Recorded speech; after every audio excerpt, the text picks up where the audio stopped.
बंधूंनो नमस्कार, मी शाहीर रणजित आज कोल्हापूरमध्ये आहे. वेगळ्या भूमिकेत आणि वेगळ्या माध्यमातून तुमच्या सर्वांच्या समोर येतोय. खरं तर कोल्हापूर ही माझ्या शाहूराजाची भूमी.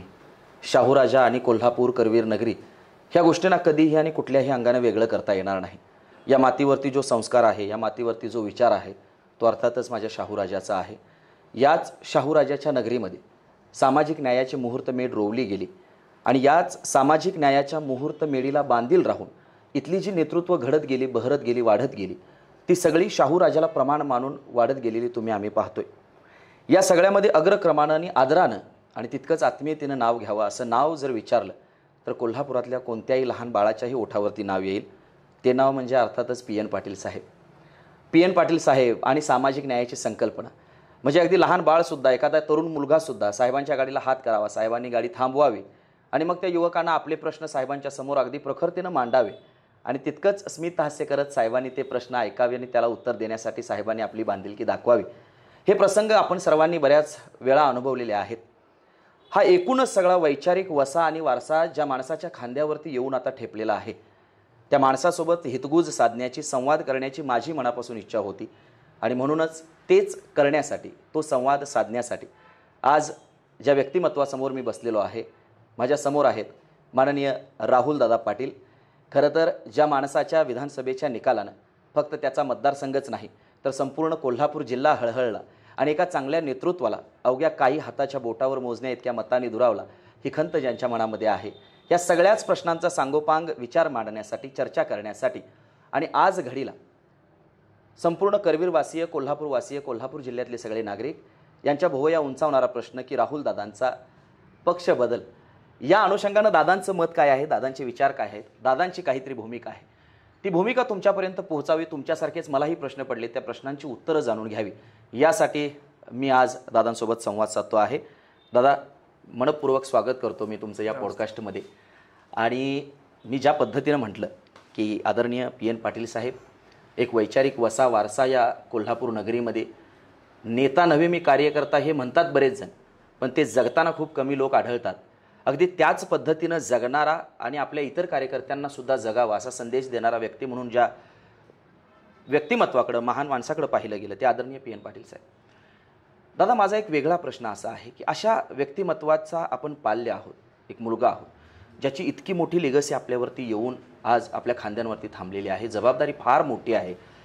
या जबाबदारीकडे तुम्ही कसं पाहताय? वैचारिक वारसा किंवा वडिलांचं काम आहे म्हणून तुम्ही पाहताय, यामध्ये तुमची खरंच आवड आहे, हे तुम्हाला खरंच करायचं आहे म्हणून तुम्ही हे सगळं करताय, की आपण एक फार मोठी जबाबदारी घेऊन जात आहोत, तर ह्या सगळ्याकडेच तुम्ही एक चॅलेंज म्हणून पाहताय, एक संधी म्हणून पाहताय, की तुम्हाला त्याचा त्रास होतो? तुम्ही ह्या सगळ्याकडे कसं पाहताय, मला जाणून घ्यायला आवडेल. खरं तर आता आपण जे पी.एन. साहेबांविषयी सांगितलं, अर्थातच कोल्हापूर जिल्ह्याचं राजकारण असेल किंवा महाराष्ट्राच्या राजकारणामध्ये पी.एन. साहेबांची एक आगळी वेगळी ओळख नेहमीच राहिली. अगदीच. त्यांचं पक्षावरती असणारी निष्ठा असेल, बरोबर, किंवा त्यांची काम करायची पद्धत असेल.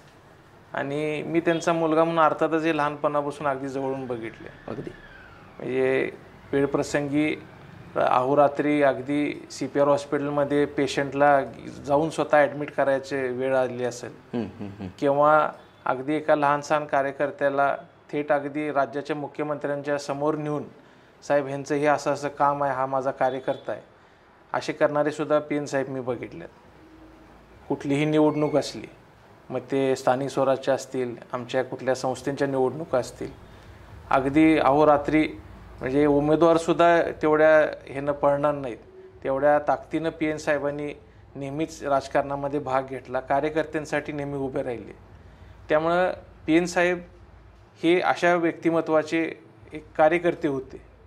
एका पक्षावरती आणि एका घराण्यावरती पी.एन. साहेबांनी नेहमीच प्रेम केलं, त्यांची आस्था राहिली आणि शेवटच्या श्वासापर्यंत पी.एन. साहेब हे कार्यकर्त्यांसाठी जगले आणि त्यांच्यासाठीच काम करत राहिले. त्यामुळे त्यांचा ज्यावेळी विचार आणि त्यांचा राजकीय वारसा घेऊन पुढं जातो आहे, त्या निश्चितच एक फार मोठी जबाबदारी आणि एका फार अचानकपणे आणि अनपेक्षितपणे ती माझ्या खांद्यावरती आली, त्याची मला जाणीव आहेच. खरं एक गोष्ट हीच आमच्या जमेची आहे माझ्यासाठी, की PN साहेबांवरती प्रेम करणारे जे काही हजारो कार्यकर्ते आहेत त्या सगळ्यांनी PN साहेबांच्या जाण्यानंतर ते बळ जे PN साहेबांच्या पाठीमागं होतं तेच बळ माझ्या पाठीमागं दिलं आणि त्याची एक फार मोठी प्रचिती मागच्या निवडणुकीमध्ये आम्हाला बघायला मिळाली. हे PN साहेबांचं जाणं निश्चितच आहे की आम्हाला फार धक्कादायक होतं. अगदीच खरं PN साहेबांच्या जाण्यानंतर आमचा हा जो PN साहेबांचा गट आहे, जो आमचा परिवार आहे कार्यकर्त्यांचा, तो ताकदीनं माझ्या पाठीशी उभे राहिला आणि त्याच जोमानं PN साहेबांसारखंच ते सगळे आजही माझ्या पाठीचे आहेत. ह्या गोष्टीचा मला अभिमानी आहे आणि आनंदी आहे. क्या बात. थोडं भावनिक झालो आम्ही दोघेही त्या सगळ्या आठवणी आणि आदरणीय साहेबांचं काम. मला वाटत नाही की पहिलाच प्रश्न मी हा विचारायला पाहिजे होता, पण PN पाटील हे नाव वगळून ना कोल्हापुरातलं राजकारण होणार आहे ना राहुल पाटील या व्यक्तिमत्वाचा प्रवास होणार आहे. अशा पद्धतीचा प्रवास एकूणच PN पाटील साहेबांचा राहिलेला आहे. खरं तर ह्या प्रश्नाकडं खूप उशिरा जावं असं होतं, पण ते ओघानं आलं आणि थोडासा भावनिक असा हा माहोल तयार झाला. दादा, एकूणच आत्ता ज्या पद्धतीची हालचाल चालू आहे, माहोल चालू आहे, किंवा एकूणच साहेबांच्या जाण्यानंतर जे राजकीय समीकरणं बदलली, तुमच्या खांद्यावरती अचानक जबाबदारी आली आणि मग वेगळं ज्या गोष्टीचे तुम्हालाच काय म्हणजे इव्हन कुणीही अपेक्षा करणार नाही किंवा अनपेक्षितपणे जे सगळं घडलं, तेव्हापासून ते आज तुम्ही आणि मी या ठिकाणी एकमेकासोबत बोलत आहोत या क्षणापर्यंत. काही दिवसांपूर्वी जो निर्णय झालेला आहे त्या अनुषंगाने आपण बोलणारच आहोत. पण या दरम्यान ज्या भेटीगाठी लोकांच्या होत आहेत, प्रचारासाठीच्या भेटीगाठी होत आहेत, जो संवाद दौरा होतोय, ज्या संवाद यात्रा होत आहेत, या सगळ्या दरम्यान साहेबांची आठवण किंवा साहेब किती तुमच्या जवळ आहेत किंवा काय तुमची साहेबांसोबत कशा पद्धतीनं ती पिता आणि पुत्राची चर्चा, तो संवाद कसा होतोय, मला जरा ते तुमच्याकडून ऐकायचं आहे. कसं आहे, लहानपणापासूनच अगदी मी शाळेत असल्यापासून हे राजकारण मी रोजच घरी अर्थात बघत असतो. अर्थातच. आणि PN साहेबांचं कार्यकर्त्यांशी बोलणं असेल, त्यांच्या रोजच्या कार्यकर्त्यांची भेटी असतील आणि मी सुद्धा माझ्या कॉलेज जीवनापासून म्हणजे जवळपास आता 20 वर्ष झाली, 2004ची जी PN साहेबांची विधानसभेची निवडणूक झाली त्यावेळीपासूनही मी PN साहेबांच्या प्रचारामध्ये सक्रिय असणारा एक कार्यकर्ता आहे. त्यामुळं PN साहेबांनी ज्या प्रकारे त्यांचं जीवन जगलं किंवा जे काय राजकीय चर्चा आमच्या घरामध्ये व्हायच्या, एखादी निवडणूक आली किंवा PN साहेबांचा एखादा दौरा झाला किंवा PN साहेबांवर बरेच वेळेला मुंबईमध्ये विलासराव देशमुख साहेब ज्यावेळी मुख्यमंत्री होते त्यावेळी बरेच वेळेला देशमुख साहेबांच्याबरोबर जे इंटरॅक्शन मी PN साहेबांचं बघितलं किंवा अशी एकही अशी वेळ नव्हती, अगदी रात्री 12 वाजले असतील, रात्री 2 जरी वाजले असले आणि ज्यावेळी PN साहेब देशमुख साहेबांवर भेटायचे त्यावेळी सगळ्यात पहिला आपल्या मतदारसंघातली जी काय 5-10 कामं असतील त्यांचा पहिला आढावा PN साहेब द्यायचे की साहेब असं हे काम आहे, ह्या अधिकाऱ्यांना सांगायला लागते. आणि देशमुख साहेब सुद्धा अगदी वेळ घेऊन सगळं ऐकून घ्यायचे, नोट डाऊन करायला लावायचे. दुसऱ्या दिवशी उठल्यानंतर पहिला ते सगळी कामं निपटल्यानंतरच आणि ती सगळी चर्चा झाल्यानंतरच मग त्यांची जी काही मैत्री होती त्याच्यावरती चर्चा असायची. असे अनेक प्रसंग आले की PN साहेबांबरोबर बरेचसेच देशमुख साहेब असतील, अनेक मंत्री असतील, त्यांच्याबरोबर PN साहेब काही त्यांच्या वैयक्तिक जीवनामध्ये चर्चा असायच्या, त्यामध्ये माझा सहभाग राहिला. आणि एकंदरीतच PN साहेबांकडून अर्थातच ते माझे राजकीय गुरु आहेतच, माझे वडील बाळकडूच आहे ते, म्हणजे माझा वस्ताद दुसरा कोणी नाही, माझा बापच माझा वस्ताद, अशा पद्धतीचे जे वाक्य आहे. आणि तेवढं मोठं व्यक्तिमत्व, तेवढं मोठं व्यक्तिमत्व हे मला जवळून बघायला मिळालं. एक वडील म्हणून असेल, एक कार्यकर्ता म्हणून असेल, हे जर निश्चितच मी स्वतःला भाग्यशाली समजतो. वाह वाह. मला मी तेच म्हटलं की लेकुराचे हित जाणे माऊलीचे चित्त, की अगदी तीच तालीम त्या पद्धतीनं तुम्हाला ते तयार करून अगदी एक चांगल्या पद्धतीचा हिरा PN साहेबांनी आपल्या हातामध्ये दिलेला आहे. तीच परिस्थिती आली की जे काही घडलं ते अनपेक्षित घडलं, त्यामुळं दादांना आपल्या सर्वांसमोर उभा करून माझा राजकीय वसानी वारसा हा मुलगा चालवेल असा आशावाद शब्द त्या काळात साहेबांनी दिला नाही, कारण ही घटना कुणालाही अपेक्षित अशी नव्हती. पण तरीसुद्धा एक मोठ्या वटवृक्षाच्या सावलीमध्ये दादा आपलं अस्तित्व झाकोळून जातं.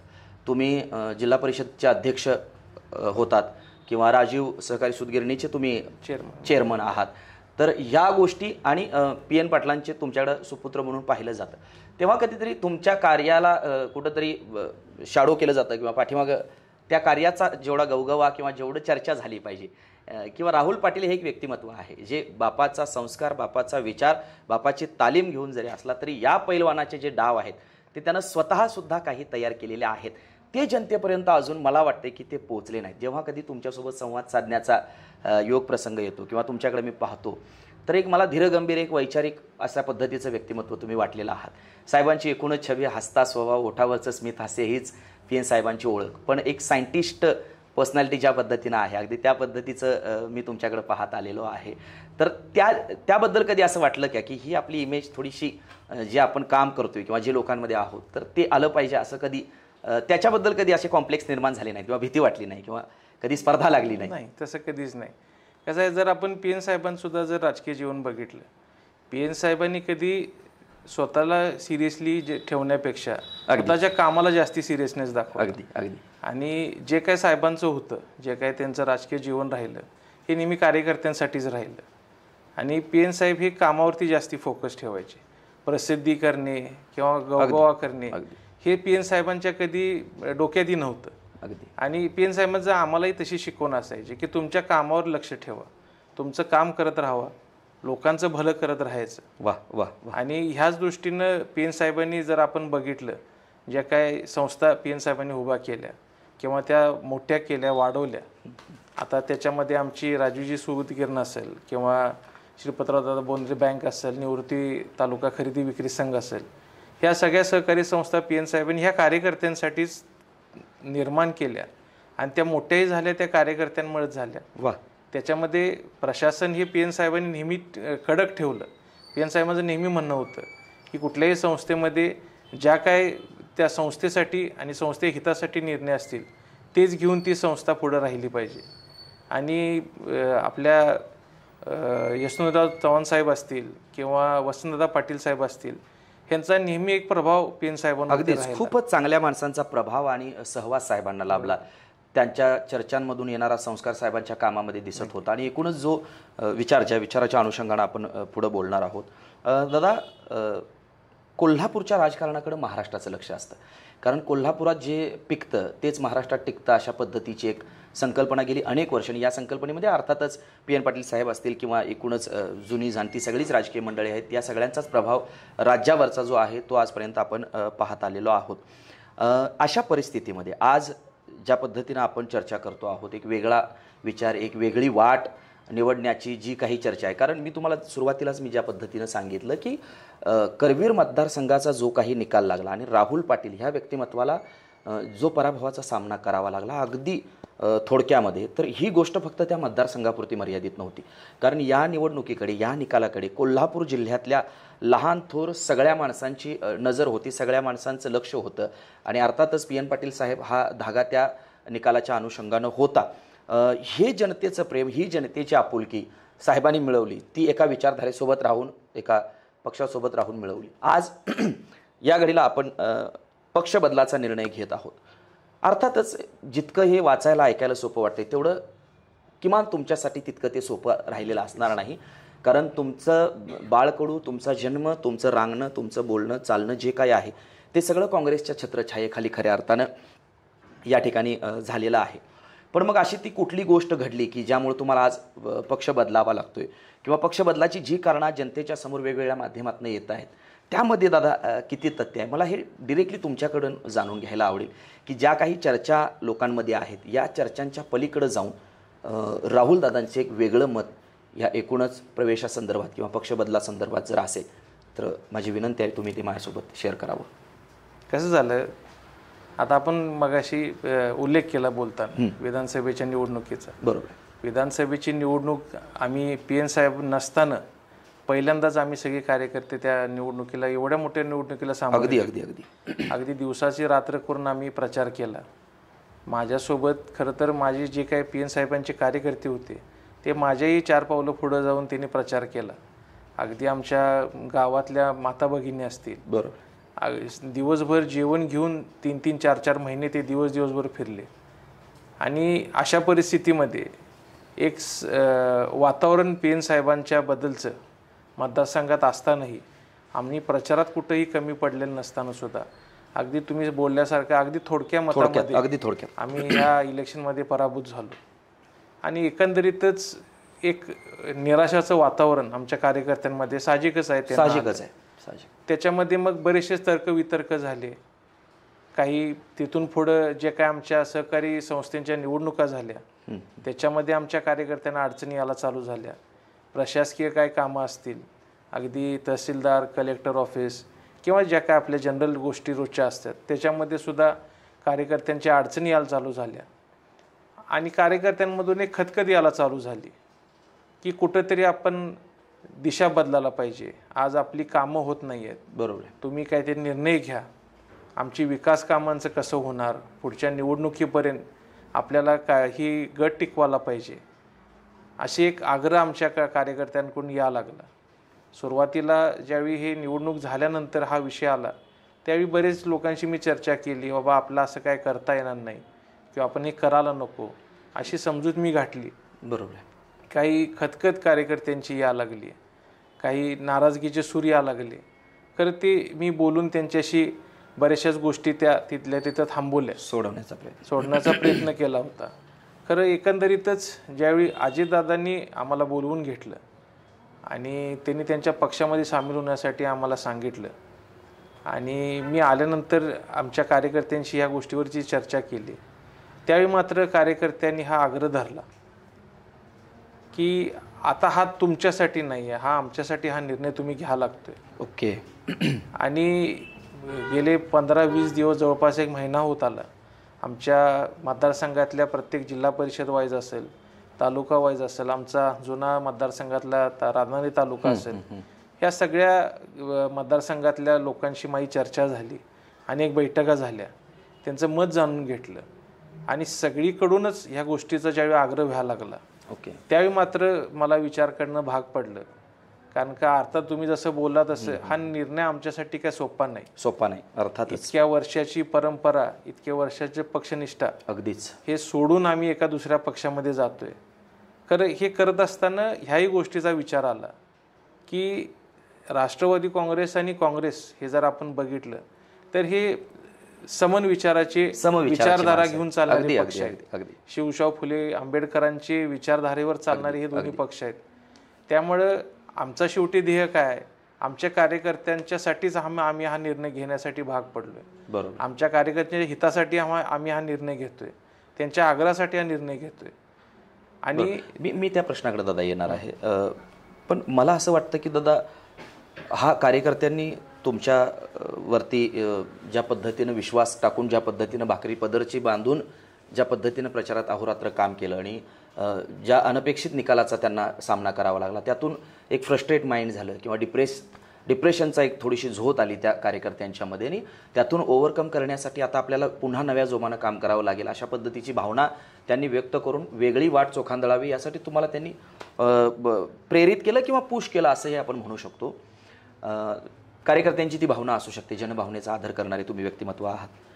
वैयक्तिक पातळीवरती दादा तुम्हाला किती अडचण आली यातून, हे जे काही निर्णय आहे हा या निर्णयापर्यंत पोहोचण्यासाठी वैयक्तिक राहुल दादा म्हणून तुम्हाला ज्या पद्धतीचा वैचारिक फार मोठा संघर्ष करावा लागला असेल, स्वतःशी एक युद्ध, रोजचा तो संघर्ष असेल, रोजचा संवाद असेल, साहेबांच्या प्रतिमेसमोर जात असताना स्वतःला तो प्रश्न विचारावा लागत असेल, जनतेसोबत जात असताना ते स्वतःला प्रश्न विचारावे लागत असतील की, तर ते युद्ध, ती मानसिकता, तो संघर्ष दादा काय आहे तुमचा सद्यस्थितीला? खरं तर ही फार फार मोठा निर्णय आम्ही घेतलेला आहे. बरोबर आहे. खरं हा घेताना तुम्ही म्हणता जसं बोलला तसं तो इतका सोपा निर्णय नव्हता. अगदीच. कार्यकर्त्यांशी मी पहिला एक 4-6 महिन्याआधी ज्यावेळी खरं तर हा विषय सुरुवातीला आला त्यावेळी मी बरंचसं त्यांच्याशी बोलायचा प्रयत्न केला, त्यांची समजूत घालायचा प्रयत्न केला. खरं ज्यावेळी हे सगळं आता अगदी शेवटच्या घडीला आलं त्यावेळी मात्र हा निर्णय घ्यावाच लागतोय. आणि हे PN साहेबांचे कार्यकर्ते, PN साहेबांच्या ह्या संस्था, ह्या सगळ्यांसाठी आपण हा निर्णय घ्यावा लागतोय.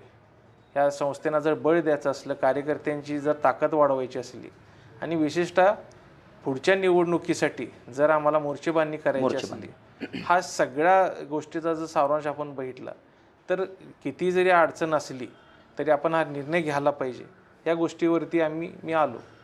नक्कीच दादा. पण हे जे काही पक्ष बदलाची ऑफर आहे आणि आज सद्यस्थितीला काँग्रेससोबतचं तुमचं नातं आहे, म्हणजे काही पर्सनल हेवे दावे किंवा पर्सनल वाद किंवा मग एक मोठी ऑफर ज्या पद्धतीनं काहीतरी मंत्री दर्जाचं कुठलं एखादं मंडळ वगैरे मिळणार आहे की काय, किंवा अशा पद्धतीची एक थोडीशी, आपण तो शब्द वापरू नये असं मला वाटतंय, पण तरीही त्या शब्दाला समानार्थी शब्द मला सापडत नाही, थोडीशी स्वार्थी भावना ठेवून पक्ष बदलाची ऑफर आल्यानंतर काँग्रेससोबतचं नातं आणि ती ऑफर याचा मेळ किंवा याची सांगडता कशी घालता आली किंवा काय आहे तो? ॲक्च्युली ही गोष्ट मला क्लिअर करायची आहे हां. की तशी कुठलीही ऑफर ना आलेली आहे ना मी तशी काय अपेक्षा ठेवून निघालोय. माझ्या वडिलांनी ज्या पद्धतीनं निस्वार्थपणे एका पक्षामध्ये काम केलं त्याच पद्धतीनं कार्यकर्त्यांसाठी मी एका पक्षामध्ये चाललोय आणि कुठल्याही गोष्टीवरती मागणी ठेवून किंवा एखाद्या गोष्टीची ऑफर आम्हाला आल्या म्हणून मी चाललेलं नाही आहे. माझं फक्त एवढंच अजितदादांना मी मागणी दिली सांगितल्या की माझ्यावरती आमच्या कार्यकर्त्यांवरती कुठेही अन्याय होऊ नये, त्यांची जी काय कामं असतील त्या कामांमध्ये तुमचा आम्हाला साथ पाहिजे आहे, एवढीच मी त्यांच्याकडून अपेक्षा ठेवून त्या पक्षात चाललो. नक्कीच. मला एका अजून कोल्हापूर आणि सहकार हे नातं फार महत्त्वाचं आहे. विना सहकार नाही उद्धार. कोल्हापूरचा जो काही विकासाचा चढता आलेख साहेब आपण पाहतोय तर तो नक्कीच सहकारामुळं आहे आणि सहकाराचा त्यामध्ये सिंहाचा वाटा आहे.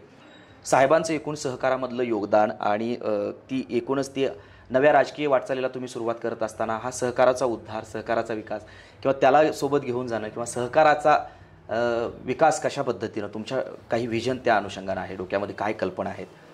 खरं तर आमच्या मतदारसंघामध्ये जर आपण बघितलं PN साहेबांनी ज्या काय काढलेल्या संस्था आहेत, आमची सूतगिरणं असेल, बँक असेल किंवा तालुका खरेदी विक्री संघ असेल, ह्या संस्थेचा विस्तार व्हावा किंवा मी आमच्या निवडणुकीच्या प्रचाराच्या वेळी सुद्धा काही माझी स्वतःची विजन सांगितले होते. एखादं गव्हर्नमेंट फंडेड एखादं चांगलं हॉस्पिटल आमच्या मतदारसंघामध्ये होण्यासाठी माझे प्रयत्न इथनं पुढं राहणार आहे. मतदारसंघाबद्दलचं जर विजन आपण बघितलं, मी विजनकडे तुमच्याकडे परत येणार आहे. ठीक आहे. मला एकूणच मतदारसंघाचंच म्हणण्यापेक्षा मतदारसंघाचे तुम्ही नेते आहात, अर्थात ती लिगसी तुम्हाला मेंटेन करायची आहे, त्या लोकांचं प्रेम, विश्वास, आपुलकी सगळं आहे, पण सहकार हा मतदारसंघापुरता नाही आहे. कोल्हापूर जिल्हा सद्यस्थितीला सहकाराकडे पाहतो आणि सहकारामध्ये जी काय भेसळ आणि कोल्हापुरी प्रसिद्ध असलेली मिसळ होत आहे तर त्या सगळ्या नेत्यांना एकत्र घेऊन जाणं किंवा त्या नेत्यांमध्ये जी काही लिगसी आपल्या साहेबांची आहे ती मेंटेन ठेवणं आणि सहकाराचा विकास उद्धार करणं कोल्हापुरात ही फार मोठी जबाबदारी आहे. त्याकडे तुम्ही कसं पाहताय हा माझा प्रश्न आहे. सहकाराबद्दल आता मी स्वतःच एका सहकारी सूतगिरणीचा रिप्रेझेंटेटिव्ह अगदी मला हेच जाणून घ्यायचं आणि निश्चितच माझ्या वडिलांचा नेहमी कोल्हापुरातल्या जवळपास सगळ्याच सहकारी संस्थांमध्ये त्यांचं योगदान राहिलं. अगदी जे कोल्हापूर KDC बँक असेल किंवा गोकुळ दूध संघ असेल, मार्केट कमिटी असेल, शेतकरी संघ असेल, ह्या सगळ्या संस्थांमध्ये PN साहेबांनी त्यांचं नेतृत्व केलं, त्याच्यामध्ये त्यांचे कार्यकर्ते राहिलेत, आजही आहेत. आणि एकंदरीतच जर कोल्हापूरच्या सहकारी संस्थांचं आपण जर बघितलं, त्यांच्याकडे जर बघितलं तर त्या संस्थेमुळंच खरं तर आज जो शेतकरी वर्ग आहे त्याला एक आर्थिक सहायता त्या आपण जे साईड बिझनेस म्हणतोय ह्या नक्कीच शेतीला लागून जे काही व्यवसाय आहेत हे नेहमी ह्या सहकाराच्या मदतीनं चालत राहिलं आणि त्यामुळेच खरं तर कोल्हापूरचा सहकार इतका वाढत गेला आणि आजही त्याला एक शेतकऱ्यांचा कणा म्हणलं तर काय चुकीचं होणार नाही. आणि त्याच्यामध्ये जे काही प्रयत्न मला करता येतील, जे काही योगदान मला देता येईल हे माझं शेवटच्या श्वासापर्यंत नेहमीच राहणार. क्या बात. धन्यवाद दादा. शेवटचा चित्रपट कुठला पाहिलात थिएटरला जाऊन? शेवटचा चित्रपट आता बरेच दिवस झाले, त्यानं इलेक्शनच्या अगोदर 1 वर्ष होऊन गेलं. बापरे बाप. म्हणजे तेच वैयक्तिक आयुष्य जे आहे अर्थातच ते दादा फार त्याला मर्यादा येतात किंवा ते त्याचा कधी त्रास होतोय, कारण ज्या पद्धतीचं तुमचं अपब्रिंगिंग आहे, एक इतक्या मोठ्या राजकीय व्यक्तिमत्वाचा मुलगा म्हटल्यानंतर लहानपणापासूनच त्या एक साचेबद्धपणामध्ये राहावं लागतं की आपल्या हातून कुठलंही काम, आपल्या हातून कुठलीही अशी गोष्ट होऊ नये की ज्या गोष्टीमुळे आपल्या वडिलांच्या लेगसीला, त्यांच्या एकूणच सामाजिक कार्याला कुठंही गालबोट लागू नये. हे दडपण लहानपणापासून दादा होतं. त्याच्याकडे कसं बघताय तुम्ही? दडपण म्हणण्यापेक्षा एक सवय आम्हाला लहानपणापासून आहे, ती लागून गेली. बरोबर. आम्ही वडिलांना नेहमी जे काय बघितले किंवा त्यांचं जे कार्य बघितले किंवा त्यांचं जे काय राजकीय जीवन किंवा पर्सनल लाईफ जी होती ती किती बिझी शेड्यूल होता हे आम्ही लहानपणापासून बघत आलो आहे. मी ज्यावेळी बसून खरं तर ह्या सहकाराच्या माध्यमातून इनडायरेक्टली ॲक्टिव्ह पॉलिटिक्समध्ये आला त्यावेळी बसूनही मी बघत आलो आहे. मी एका संस्थेचा खरं तर हे कामकाज बघत होतो. खरं ज्यावेळी मी पी एन साहेबांचं काम बघायचो किंवा पी एन साहेबांचं जे काही शेड्यूल असायचं ते मला बघून माहिती आहे किंवा त्याची सवय आहे. आणि हळूहळू नंतर मी जिल्हा परिषदला ज्यावेळी सदस्य म्हणून निवडून गेलो त्यानंतर शेवटच्या टप्प्यामध्ये अध्यक्षही झालो. तिथलं ज्यावेळी कामकाज बघत आलो किंवा ॲक्च्युली ज्यावेळी आपलं ग्रामीणचं प्रशासन काय काम करते हे जवळून बघायचा एक मोठा अनुभव मला जिल्हा परिषदमध्ये आला. तो संस्कार होत गेला आणि अर्थातच पी एन साहेबांच्याबरोबर जे इंटरॅक्शन असायचं माझं किंवा प्रत्येक गोष्टीवर ज्यावेळी मी चर्चा करायचो त्यावेळी मला रोज काही ना काहीतरी नेहमी शिकायला मिळालं. क्या बात, वाह वाह. आणि एकंदरीतच पी एन साहेबांच्या जीवनाकडे बघत असल्यामुळे किंवा त्यांच्या घरी राहून मीही त्यातनं हळूहळू वाढत गेलो. राजकीय जीवनात माझी प्रगती होत गेली आणि त्यामुळे आता ह्या गोष्टीचा एवढा काही हे होत नाही. पॉलिटिकल शेवटी आपण जर लाईफ निवडली तर ह्या गोष्टी अर्थातच आपल्याला सॅक्रिफाईस करावं लागतं अर्थातच.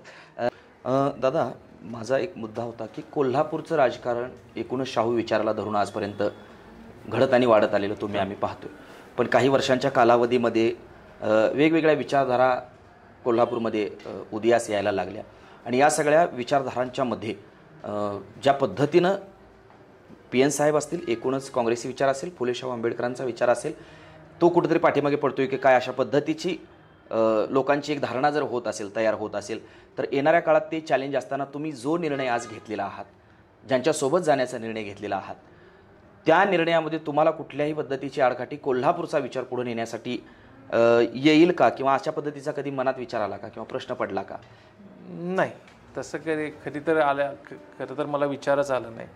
कारण का मगाशी जसं मी आपल्याला सांगितलं, अजितदादांचा जो राष्ट्रवादी पक्ष आहे आणि काँग्रेस पक्ष हे एका विचारधारेनं काम करणारे पक्ष आहेत.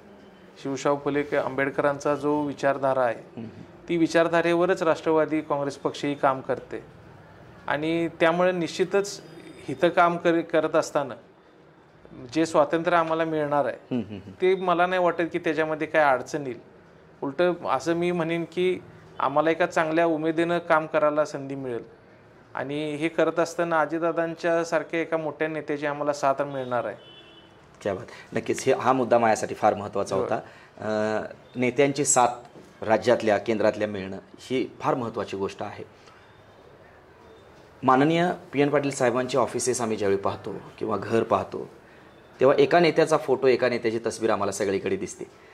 ते म्हणजे या महाराष्ट्राचे भाग्यविधाते म्हटलं तर वावगं ठरणार नाही, माननीय विलासरावजी देशमुख साहेब. विलासरावजी देशमुख साहेब आणि पी एन पाटील साहेब यांचं राजकीय नातेसंबंधांच्या पलीकडे जाऊन भावाभावाच्या पद्धतीने एकमेकाला प्रेम नेहमी ते देत आले. तो विश्वास, तो आदर, तो आशावाद एकमेकाला तो नेहमीच देत आले. ज्या पद्धतीनं देशमुख साहेबांचं म्हणजे देशमुख साहेब, लोकांची ही धारणा असायची, लोकांची ही तोंडातली वाक्य असायची की देशमुख साहेब तिकडे मुख्यमंत्री आहेत म्हणजे पी एन मुख्यमंत्री आहेत, अशा पद्धतीची लोकांची स्टेटमेंट्स असायची. अशा पद्धतीची लिगसी मेंटेन करत असताना येणाऱ्या काळामध्ये आम्हाला अजितदादा मुख्यमंत्री उपमुख्यमंत्री आहेत म्हणजे राहुल पाटील कोल्हापूरचे मुख्यमंत्री उपमुख्यमंत्री आहेत, अशा पद्धतीचं वातावरण निर्माण होईल का आणि अशा पद्धतीची साथ अजितदादा आपल्याला देतील, काय तुम्हाला वाटतं एकूण दादा त्याबद्दल? खरं तर आपण आता हा विषय काढला, ज्यावेळी अजितदादा आमच्याशी बोलत होते त्यावेळी खरं तर त्यांनी ह्या गोष्टीचाच उल्लेख केला की विलासराव देशमुख साहेब ज्यावेळी होते त्यावेळी विलासराव देशमुख साहेबांच्या नेतृत्वाखाली पी एन पाटलांनी काम केलं. त्या अजितदादांचे शब्द आपल्याला सांगतो. त्यावेळी त्यांना कुठल्याही प्रकारची कधी अडचण आली नाही. नेहमी त्यांच्या पाठीशी देशमुख साहेब उभे राहिले. अगदी. आणि तुम्ही जर उद्या आमच्या पक्षामध्ये येत असला तर जो मान सन्मान आणि जे स्वातंत्र्य देशमुख साहेबांच्या नेतृत्वाखाली पी एन साहेबांना होतं तेच मान सन्मान आणि स्वातंत्र्य उद्या राहुल पाटलांना अजित पवारांकडून असेल. त्या शब्दात त्यांनी मला सांगितलं. वा, ही फार महत्त्वाची गोष्ट होती बंधू भगिनींनो. कोल्हापूरचा विकास, कोल्हापूरची एकूणच जी काही भविष्याची वाटचाल आहे ती युवकांच्या अनुषंगानं असेल, सहकाराच्या अनुषंगानं असेल, तर त्या अनुषंगानं ती वाटचाल अतिशय प्रभावीपणे व्हावी यासाठी एक वेगळ्या निर्णयापर्यंत येऊन पोचलेले राहुलदादा यांच्यासोबत आपण अर्थातच संवाद साधलेला आहे. दादा, पुढील प्रवासाला खरं तर शुभेच्छा आहेत. एक पुरोगामी विचाराचा माणूस म्हणून किंवा एक कोल्हापुरातला PN पाटील साहेब यांच्या प्रतिमेवरती, यांच्या विचारांवरती आणि त्या व्यक्तिमत्वावरती प्रेम करणारा माणूस म्हणून बऱ्याच शंका कुशंका मनामध्ये होत्या. त्यांना अर्थातच तुम्ही उत्तर अगदी समाधानकारक देऊ शकलेला आहात, याचा आनंद अर्थातच मला आहे. फक्त माझा एक प्रश्न आहे असा शेवटचा, मी आता शेवटाकडे येतोय. तर तुम्ही ही लिगसी कायम ठेवाल, हे विचार कायम ठेवाल आणि एकूणच जो काही 25 तारखेला तुमच्या पक्षप्रवेशाचा सोहळा होतोय त्याला आमच्या वतीनं तर आत्ता तुमची भूमिका ऐकल्यानंतर अर्थातच शुभेच्छा आहेत. पण तरीसुद्धा तुम्ही कशा पद्धतीनं लोकांना आव्हान कराल तुमच्यासोबत येण्याची? कारण ज्या पद्धतीचा जनसमुदाय साहेबांच्या सोबत होता, साहेबांच्या सभेची जुन्या प्रतिमा जर आपण काढून पाहिल्या तर कळकट मळकट फाटक्या कपड्यात असणारी गोरगरीब शेतकरी माणसं साहेबांसोबत होती. साहेब हे काय कॉन्ट्रॅक्टदारांचे नेते नव्हते, साहेब गोरगरीब शेतकऱ्याचे नेते होते आणि त्याच लोकांच्या आशीर्वादानं साहेबांनी इतकी मोठी यशाची शिखरं पादाक्रांत केली. तर त्या लोकांना तुम्ही काय सांगाल? त्या लोकांना तुम्ही कशा पद्धतीनं आव्हान कराल? या निर्णयामध्ये तुमच्यासोबत त्यांनी राहावं, कसं राहावं आणि तुम्ही त्यांच्यासोबत त्या निर्णयाला घेऊन कशा पद्धतीनं बांधील असाल, हे जर तुम्ही सांगू शकलात तर. मला एवढंच सांगायचं आहे, PN साहेबांच्या 40-45 वर्षाच्या राजकीय जीवनामध्ये जे काही PN साहेबांनी कार्यकर्ते घडवले, निर्माण केले आणि जे काही नेते PN साहेबांच्या सोबत वाढले, ते सगळेच नेते PN साहेबांच्या जाण्यानंतर माझ्याबरोबर राहिले. वा, ज्या पद्धतीनं त्यांनी मला साथ दिली, म्हणजे जणू काय PN साहेबच आपल्यामध्ये आहेत आणि ते इलेक्शनला उभारल्यात, त्या ताकदीनं जी लोक माझ्याबरोबर राहिली, त्या सगळ्या लोकांना माझं एवढंच आव्हान राहील की हा PN साहेबांचा गट आणि हा PN साहेबांचा विचार आणि हा PN साहेबांचा परिवार, हा सगळा आपण उद्या 25 तारखेला एका नवीन दिशेनं आणि एका नवीन पक्षामध्ये आपण काम करायला चाललो आहे. आणि ह्या सगळ्या लोकांच्या सोबतच खरं तर मला ह्या नवीन एका राजकीय सुरुवातीला जायचं आहे. त्यामुळे माझी सगळ्यांना एवढंच आव्हान राहील की आपण सगळी माझ्यासोबत ह्या उद्याच्या 25 तारखेच्या कार्यक्रमामध्ये यावं. उद्या त्या कार्यक्रमामध्ये स्टेजवरती जरी माझा आणि राजदादांचा त्या पक्षामध्ये प्रवेश होत असला तरी तिथं उपस्थित असलेल्या सगळ्या कार्यकर्त्यांचा तो प्रवेश असणार आहे. अगदीच. आणि PN साहेबांसारखंच माझंही पूर्ण राजकीय जीवन हे कार्यकर्त्यांसाठी समर्पित आहे. त्यामुळे माझं जे काय निर्णय आहे त्याच्यामध्ये ह्या कार्यकर्त्यांचाच खरं तर निर्णय मी घेऊन पुढं चाललो आहे. त्यामुळे ह्या सगळ्यांना माझं आव्हान राहील की ह्या नवीन राजकीय सुरुवातीमध्ये त्यांनी मला साथ द्यावी आणि ते देतील.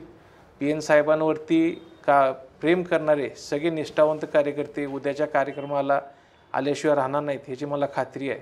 एवढंच मला बोलायचं आहे. नक्कीच साहेब, मातृमुखी सदासुखी अशा पद्धतीचं एक सुभाषित आहे. त्या पद्धतीनं मला वाटतं पितृमुखी सदासुखी. माझी विनंती राहील साहेबांना, राहुलदादांना स्पेसिफिक, की रेब्यान जर घालता आला तर कृपया तो त्या दिवशी त्यांनी घालावा. कारण रेब्यान आणि साहेबांची प्रतिमा, फोटो हे एक चांगलं कॉम्बिनेशन, चांगलं नातं आहे. नक्कीच मी या ठिकाणी थांबतोय. बऱ्याच प्रश्नांची उत्तरं मला मिळालेली आहेत, अर्थात माझ्या रूपानं, म्हणजे माझ्या प्रश्नांच्या माध्यमातून बंधू भगिनींनो तुम्हालासुद्धा मिळाली असतील. एक वैचारिक नेतृत्व, एक चांगलं नेतृत्व, एक युवा, एक आशावाद, कोल्हापूरच्या भविष्यासाठी एक नवी संधी आज आपल्यापर्यंत आहे. त्या संधीचं सोनं करण्याची जबाबदारी अर्थातच आपल्यावरती आहे. रस्ता तोच आहे, गाडी फक्त बदलली आणि ती वेगानं धावणारी गाडी पकडली. अर्थातच तुमच्या माझ्यासारख्या अनेक जे काही त्यांचे सहकारी आहेत, या सहकाऱ्यांना त्या यशाच्या ध्येयापर्यंत पोहोचवण्यासाठी गाडी बदललेली आहे. अशा पद्धतीचा एकूणच सार आत्ताच्या ह्या चर्चेतनं आलेला आहे. दादा, मनपूर्वक आभार या ठिकाणी मी आपले व्यक्त करतो. आणि आपल्या संवादातून माझ्या बऱ्याच प्रश्नांना उत्तरे मिळाली. इतका दिलखुलास, मनमोकळा संवाद आपण केला त्याबद्दल खऱ्या अर्थानं आभार मानतो. आणि मी प्रचंड आनंदी आहे आपल्यासोबत संवाद साधल्यानं. तुमच्या ज्या काही प्रतिक्रिया असतील, जे काही प्रश्न असतील, अर्थातच तुम्ही आमच्यापर्यंत पोहोचवा. आणि मी तुम्हाला सांगितलं की ज्या राजकीय नेत्याची गाडी अडवली जाऊ शकत होती, 9292 या नंबरला कोणीही हात करू शकत होतं, आपले प्रश्न विचारू शकत होतं, तो नेता म्हणजे माननीय PN पाटील साहेब, स्वर्गीय PN पाटील साहेब. तेच आहे, बदललेलं काहीच नाही. गाडी तीच आहे, वाहन तेच आहे, वाहनातला माणूससुद्धा त्याच विचाराचा आहे, त्याच रक्ताचा आहे. कधीही तुम्हाला जे प्रश्न असतील तुम्ही बिनधास्त दादांना विचारू शकताय.